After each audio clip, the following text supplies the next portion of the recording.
Frontera, El Viaje con Papa, by Journey with Papa, written by Deborah Mills, Alfredo Alva, Claudio Navarro. What do you notice about the cover?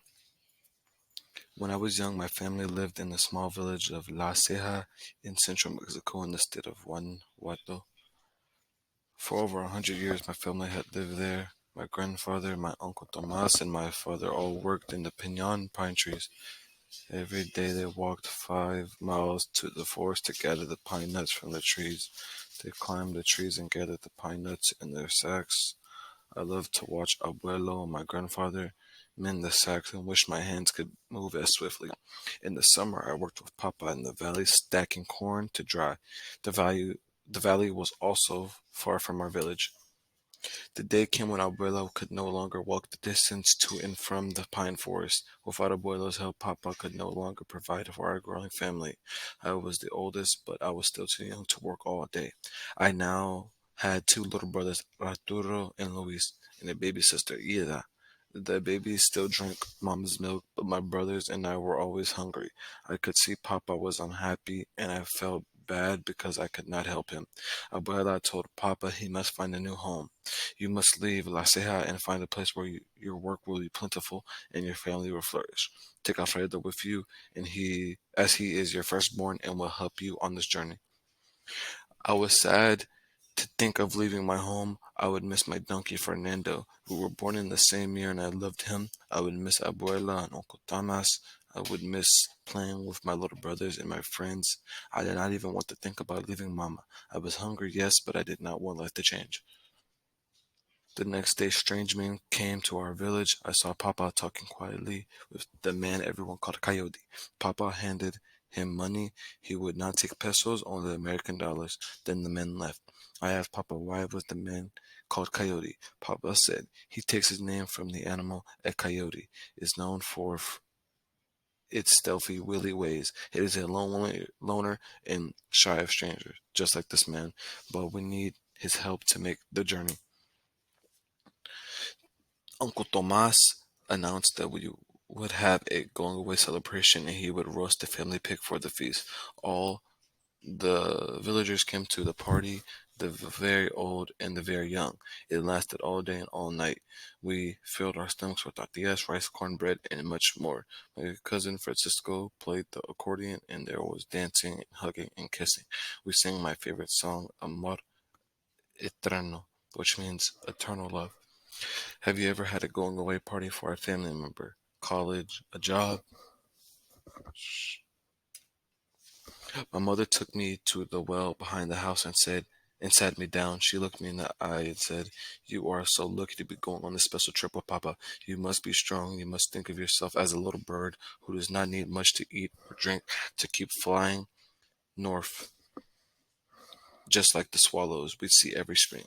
And Alfredito, don't forget, I love you so, so much." She did not tell me that I would not see her or my brothers and sisters for many years. Papa and I left early. The next morning, we walked to the bus station and waited for the bus to Acuna. It was early and nobody was in the street. A few people were waiting on benches for the bus, but we stayed separate from others and kept quiet. In Acuna, we met Coyote, the strange man who had come to our house. Coyote can never tell us his real name, said Papa. He knows he has many enemies, like the sly coyote he is named after. Coyote took us to the edge of Rio Grande River. We hid in the tall grass until it was truly dark. Coyote gave us an old inner tube to float across and said he would meet us on the other side in the United States. Papa and I took the inner tube and tried to cross, but the current was too strong. We crept along the shore until we came to a shallower place. The moon was so bright and shining on the water, it was beautiful. We put our sacks on our heads and quietly and quickly waded in. As it got deeper, Papa took my sack and tied me to him with a piece of rope. I wrapped my arms around his neck. The current was strong, but the water did not go over Papa's head.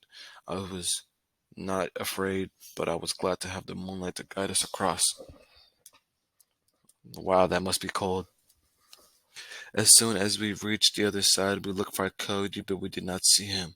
I was glad, but I could tell Papa was worried. Cody had disappeared and take Papa's money with him. Papa sighed, we must find our own way now. Alfredo. We started running away from the border in the Rio Grande. I ran until my legs would no longer keep moving. Then Papa carried me until he collapsed too. In the morning I saw that I had slept on top of rocks. I was so tired any of I had not felt those rocks all night. We started walking at dawn every day and we walked for 5 days straight. There was no path and the brambles ripped my clothes. I had many cuts when I sat or slept on the ground. I got bitten by fire ants and I was always watching for scorpions and snakes.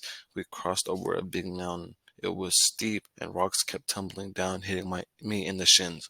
I did not complain and worked hard to keep up with Papa. Before I knew it, the mountain was behind us. On the other side of On the other side stretched a giant valley. We walked until we came to train tracks. We followed them because Papa said the train crews carried jugs of water for us, and we would drop them along the tracks. I saw one and ran to pick it up. That is really nice of them. Sometimes we slept on top of a freight train that had stopped on the tracks. It was a good place to hide, but we had to hop off quickly when the train started moving because we didn't know where it was headed. We climbed many fences and did not walk much. It took too much energy, but I felt safe with Papa. He would look at me with a grin and say, remember, little one, my name is Ramundo, and it means king of the world. It always made me laugh. I asked Papa where are we going, and he answered to the embassy. I did not know this word on those long days of walking. I tried to imagine what the embassy could be. It sounded grand like a kingdom or a palace. I would ask him how much farther to the embassy, but he would never answer. At the end of the 6th day, we came to a broken down shack. There was a sign on it in Spanish, Está abierto, tomen lo que necesiten y no destruyan nada, gracias. It's open, take what you need and don't destroy anything. Thank you. We slept in the shack. I sighed with relief. I was so happy not to have to sleep on the ground and worry about fire ants, snakes, or scorpions. Papa said, we're waiting here for a man named Isidro, a friend of Abuelo's. Isidro came in his pickup truck the next day. I could read the license plate. It said Texas. I fell fast asleep in his safe, friendly truck. Isidro took Papa and me to the embassy, which was nothing more than a collection of broken down trailers and furniture that people had dumped in the woods behind the factory. There was an old well there and it still worked, but the water was very brown. I was the only child at the embassy. I bet it was disgusting. We slept in an old bus and ate in a shack made of metal and plywood. My only friend was a baby Javelina, a wild pig who wandered in one day. I think she had lost her mother. I felt like I had too. We were both lonely, and I told her all my thoughts. She reminded me of my donkey Fernando back home. Was he wondering where I had gone? After a few weeks at the embassy, I started school. Papa showed me where the bus would pick me up and gave me $100 bill. Carry this with you at all times, Papa said, and don't tell anyone you have it. I put the bill carefully in the little pocket in my jeans. If someone in a uniform picks you up and takes you back to the border, use this to buy a bus ticket back to our family in La Ceja. In Mexico, everyone walked to the school, so I was nervous getting on the school bus. It felt dangerous. My father had warned me to watch out for men in uniforms, and I thought they might be on the bus. I was very quiet and always sat at the back. After a few weeks, I felt safer on the bus, but in the classroom, I felt alone. I couldn't speak English or understand anything. I could feel the other students' eyes on me, and I knew they were talking about me. One day, a boy named Antonio came into our classroom and asked for me. He was 2 years older and spoke Spanish. I could see the other boys liked him and were jealous that he was there to see me. After that day, everything started to change for the better. My classmates helped me pronounce English words using their hands and their faces. They taught me numbers, shapes, feelings, names, and body parts. So many new words. And since I was good at math, I helped them too. I think my teachers had sent Antonio to me. I wanted to thank her, but did not know the right words yet. By the end of the summer, I was beginning to feel like I belonged. I could speak some English now and could talk to my new friends. Always at the center of my heart was my family. I missed Mama, my brothers, and my little sister, but I liked my new life. I was becoming a Texan. In November of that year, President Reagan granted amnesty to millions of immigrants, which meant we could begin the long process of applying for citizenship. One day, Papa picked me up from school in his truck. He said we are going on a very special trip to a town called El Paso on the border. I did not want to go, but Papa promised me that I would not have to sleep on rocks or worry about coyotes. We drove for many hours. It was spring, and I remembered all the wildflowers were in bloom along the way.